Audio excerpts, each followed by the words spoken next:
Homemade mac and cheese is fantastic. Ultimately, it's gooey, creamy, cheesy.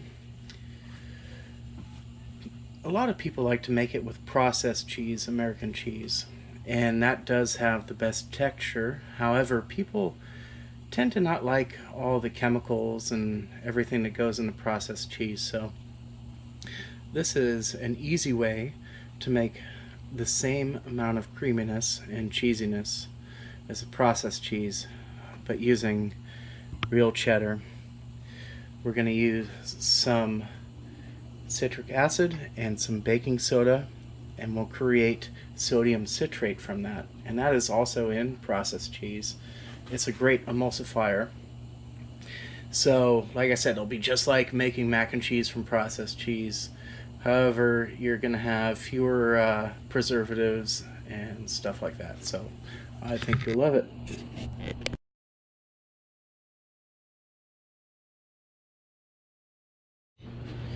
8.1 grams of citric acid, 10.6 grams of baking soda, 500 grams of cheese, a pound of pasta, a nice buttered sheet pan or tray. All right, there's a half cup of water in there. We have to dissolve the citric acid. We're making sodium citrate, which is an emulsifier. So we'll dissolve that. Actually, I'll use wood since it's non-stick. Dissolve the citric acid in the half cup of water. This is incredible. It'll blow your mind. It's like making your own from scratch processed cheese. Mm-hmm. Okay, and that burner's not on this. The burner's not on. I still have to make the sodium citrate by combining the citric acid and baking soda. Oh. So now it's going to foam. And now it's making sodium citrate. I believe it's monosodium citrate. It almost looks like the heat is on. Yeah, it's because it's releasing the carbon dioxide. We add an acid to... Look, it's almost steaming. Yeah. And if anybody should watch this on YouTube, our compelling analysis is brought to you by Canna Daddies. Just keep on going. You have to stir it till it doesn't produce bubbles anymore? That's right. That's right, Mummy. Oh, goodness. I don't know what that is. All right. So I'm going to put the heat on. Heat it up.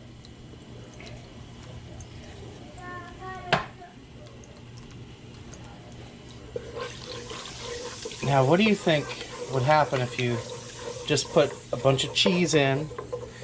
There's no roux, there's no flour, butter, roux, nothing to... I think it would get clumpy and sludgy. Yeah. What's this pan for? That's for the macaroni.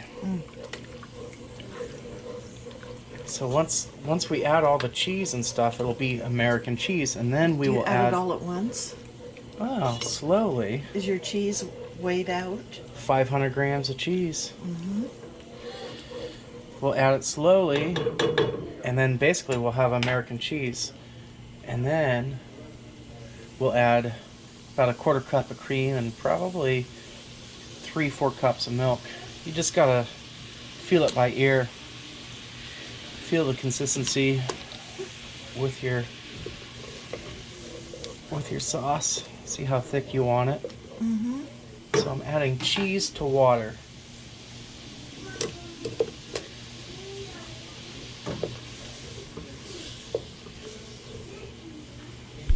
Where'd you find this recipe? I found it from on YouTube, Gavin Weber. He's an Australian guy. He's a curd nerd, as he describes himself. He's a cheesemaker, and I found he made American cheese. and I modified it a little bit for the weight that I want.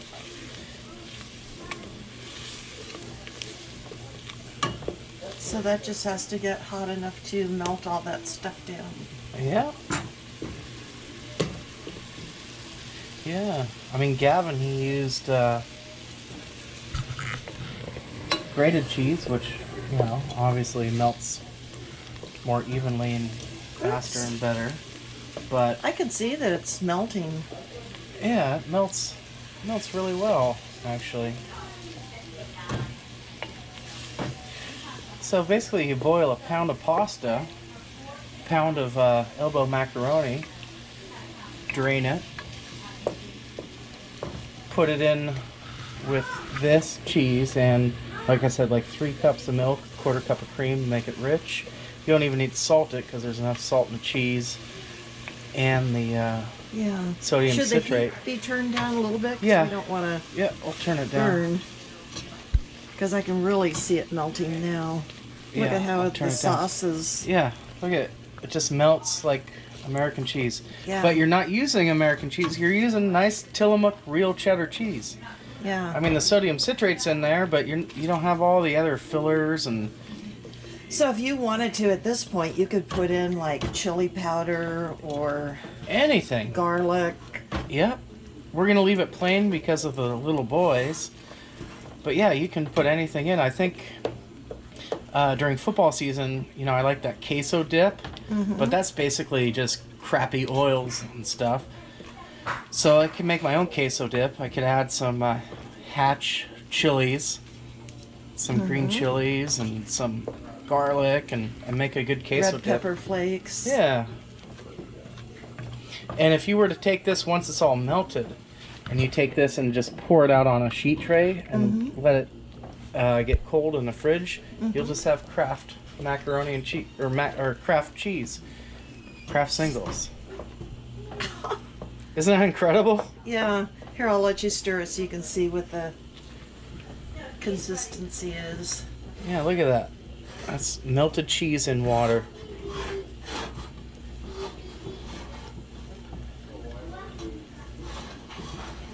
Interesting. Yeah, so So you don't have to make a roux. you don't have to do any of that stuff. You just use, you make your own sodium citrate out of citric acid. You can get citric acid anywhere, even in the bulk bins at Fred Meyer or Kroger. And of course, Really? baking soda you can get anywhere. So I'm going to turn it down to low. Low, low, low. Yeah. Why don't you, could you get me, let's see, where's that measuring cup? What was a... Oh, there it this is big down one? there. Yeah, get me like 3 cups of milk. Well, 2. Let's start with 2. Okay, let me wash this out first. Yeah. Look at that.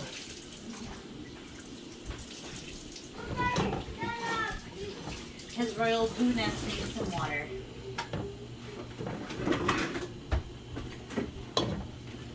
That's probably how the Swiss do fondue. They probably cheat. They probably put a little pinch of sodium citrate in there.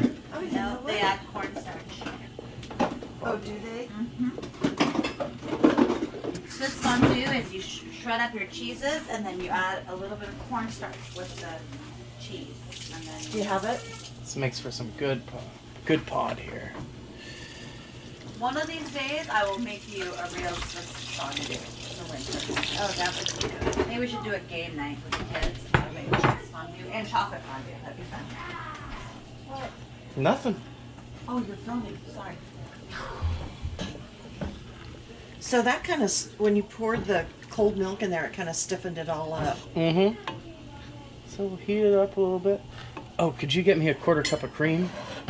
Yes. Cream or half and half? Cream. We only have cream. Oh, heavy cream. Okay. Just for a little more richness. Oh, we already have an open one. There's another one in Oh, there. is there? Okay. Here it is.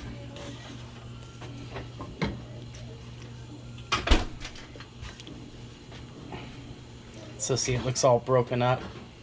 Yeah, do you want me just to put it in Yep. there? Here we go.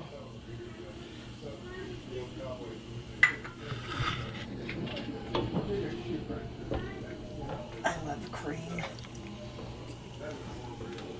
Are those still sirens? No, that's the TV. Alright, so now the sauce is all smooth, and we'll add our pound of macaroni to it. Put it in this butter dish. Put it in the oven at 350 for probably about a half hour. The kids do not like the crumb crust, but you can put breadcrumbs on the top to make it even better. Or as Maddie Matheson does, grind up Cheetos and put those on top. That's super good. Alright. There we go. Look at that. And now, and then the macaroni will soak up the extra yep. liquid. Now, if your kids are really, really particular in that crummy consistency of Kraft mac and cheese, you can serve it to them now, but you put it in the pan, bake it for about a half hour, and it's perfect. I cooked the macaroni about 1.5 minutes below the suggested time.